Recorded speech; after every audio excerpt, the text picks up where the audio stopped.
এখন আবার বলি যে প্রায় 14 থেকে 15 বছর যাবত আমার নিকটাত্মীয় শত্রুরা ক্ষতি করতেছে। তো এই জন্য অনেক আগে শিখতে চেয়েছিলাম, অনেকজনের কাছে বলছিলাম, তারা বলছে যে না আমি শিখতে পারবো না। তাদের যে সিস্টেমটা আর কি, তাদের সিস্টেমে 2 জনকে বলছিলাম, সে বলছে না শিখতে পারবো না, তারা যে সিস্টেমে করে। পরবর্তীতে অনেক বছর পার হয়ে গেল, এখন আবার মাঝখানে জেলে ছিলাম 2.5 বছর। তো এখন জেল থেকে বের হয়ে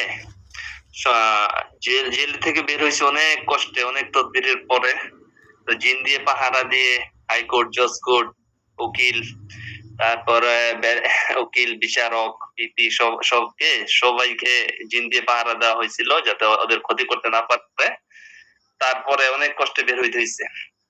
জামিন হওয়ার পরেও 22 দিন লাগছে আমার বের হইতে জেলা কারাগার থেকে। মানে এটা সচরাচর হয় না এরকম ক্ষতির কারণেই। যাই হোক আল্লাহ তাআলা বের করছেন। তো এখন বের হয়ে খুঁজতেছিলাম আসলে কি করা যায়, মানে সাগরের মাঝখানে পড়ে গেছে এরকম একটা অবস্থা। পরে যাই হোক আলহামদুলিল্লাহ ফেসবুকে দেখলাম আপনার সাথে কথা বললাম, ভালো লাগলো। ইনশাল্লাহ শিখার চেষ্টা করি, অন্ততপক্ষে নিজে এবং নিজের ফ্যামিলিকে যাতে সেভ থাকতে পারি আমরা আল্লাহর সাহায্যে। এই জন্যই চেষ্টা আর কি, এই নিয়তেই আমার শিখার উদ্দেশ্য। জি মাশাআল্লাহ। আর আমার বাড়ি নারায়ণগঞ্জ, সিদ্ধিরগঞ্জ।